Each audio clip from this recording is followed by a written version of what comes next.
बिस्मिल्लाहिर्रहमानिर्रहीम। अस्सलाम वालेकुम। बड़े को ढेर सारा सलाम, बच्चों को बहुत बहुत सारा प्यार। कैसे हैं आप लोग? उम्मीद करती हूँ सब खैरियत से होंगे। अल्लाह पाक सबको खुश रखे, अपनी हिफ्ज़-ए-मान में रखे। आज मैं आप लोगों से सूरह बकरा और इस्तिग़फ़ार की फ़ज़ीलत, उसकी बरकत, उसका मौइज़ा बयान करना चाहती हूँ।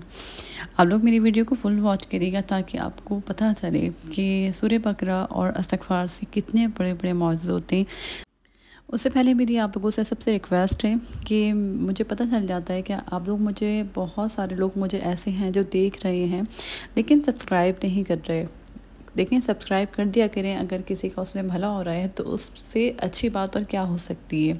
जब आप लोग जो है वीडियो देखते हैं तो वीडियो को जो है सब्सक्राइब भी कर दिया करें, क्योंकि मुझे जो है पता चल जाता है YT स्टूडियो से कि कितने लोग जो है बगैर सब्सक्राइब किए हुए मुझे देख रहे हैं। खैर, आप लोग जो है जिन्होंने सब्सक्राइब नहीं करा जल्दी जल्दी सब्सक्राइब करें और मेरी वीडियो को फुल वॉच करा करें और कमेंट ज़रूर किया करें। जो भी आपकी राय हो अपनी राय से आगाह किया करें। मैं आप लोगों से जो स्टोरी आज शेयर करी ना, वो बहुत बड़ी स्टोरी है, बहुत बड़ा मौज़ा है।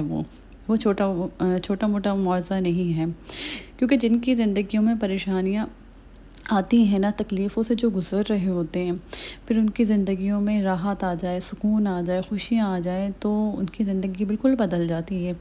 ऐसे ही मेरी बहन अपनी स्टोरी जो है उन्होंने मुझसे शेयर करी और उन्होंने जो है मेरी वीडियो देखकर इस्तिग़फ़ार और सूरह बकरा पढ़ना शुरू करी। कैसे उनकी ज़िंदगी बदली, चले मैं आपको बताती हूँ। उनकी ज़िंदगी में हुआ ये कि बस उनकी पहले से ही जो है ना शौहर से कुछ ख़ास ताल्लुक़ तो उनका अच्छा जो है, जो एक कहते हैं कि मियाँ बीवी का रिश्ता होना चाहिए, वो तो नहीं था। लेकिन ऐसा था कि उनका जो है शादीशुदा जो ज़िंदगी थी बस चल रही थी।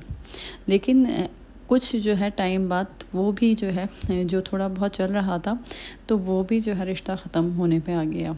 मतलब ये कि उनके शौहर को पता नहीं ऐसा क्या हुआ, या उनसे किसी ने कोई ऐसी बात करी, या उनके ऊपर बंदिश थी, नज़र थी। मतलब उन्होंने जो है ना हर जगह सबसे मालूम कर लिया, सब जगह पूछवाया, सब मालूम करा कि मेरे शौहर पे कुछ है, मेरे घर पे कुछ है, नज़र बद है या बंदिश है, क्या ऐसी चीज़ है जिससे जो है मेरा शौहर मेरी शक्ल देखना पसंद नहीं करता, मेरे बच्चों की शक्ल देखना पसंद नहीं करता, बल्कि कहती हैं जहाँ हमारी शक्ल नज़र आए, जहाँ हम देखें घर के अंदर चलते फिरते तो वहीं लड़ाई झगड़े शुरू कर देते थे।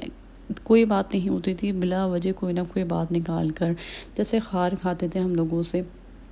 और इतना ज़्यादा कि मतलब घर में रहना मेरा मुश्किल हो गया था। आप सोचें, जब आपके घर में आप अपने घर एक ऐसे सुकून की जगह होती है ना जहाँ पर हम रहते हैं, और वहीं पर ही अगर हमें जो रहने वाला है, जिसका घर है, वो हमें रखना ना चाहे और बात बेबात हमें ज़लील करे, मारे पीटे और उल्टी सीधी बातें करे। देखें, बीवी से तो शौहर फिर भी कर लेते, लेकिन औलाद से नहीं करते। औलाद जो होती है ना वो अपनी होती है, अपना खून होता है। तो कोई भी जो है मर्द अपनी औलाद से नहीं करता, लेकिन जब औलाद से भी करने लग जाए तो औरत का कोई ठिकाना नहीं रहता। तो कहने लगी, जब बहुत ज़्यादा लड़ाई झगड़े बढ़ गए और मुझे कोई मसले का हल नज़र नहीं आ रहा था, तो मैंने फिर अपना घर छोड़ दिया, क्योंकि वो मुझे उस घर में रखना ही नहीं चाहता था। मुझे लगता था शायद वो शादी करना चाहता है, या कोई ऐसी वजह समझ नहीं आती थी कि हो क्या रहा है।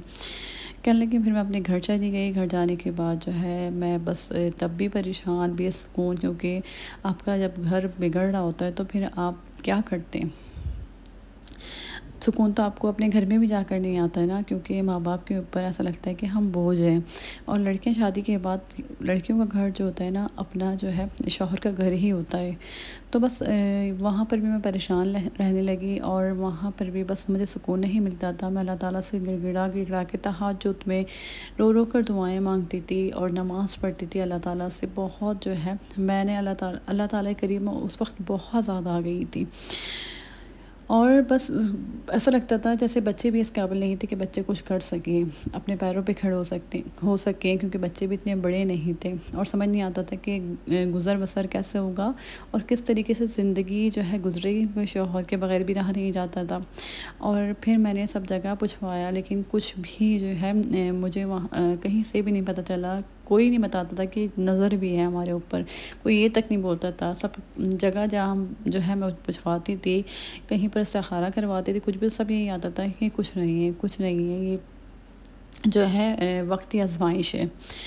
तो वो कहने लगी खैर मैंने जब मेरी वीडियो का बताया उन्होंने कि जब मैंने आपकी वीडियो देखी और उसके बाद जो है मुझे पता चला कि सूरह बकरा पढ़ने से, जैसे आप लोग बताते हैं, और इस्तग़फ़ार पढ़ने से ज़िंदगियाँ बदल जाती हैं। पहले मैं इस्तग़फ़ार पढ़ती थी लेकिन इतनी पाबंदी के साथ, और 7,000 बार इस्तग़फ़ार नहीं पढ़ती थी।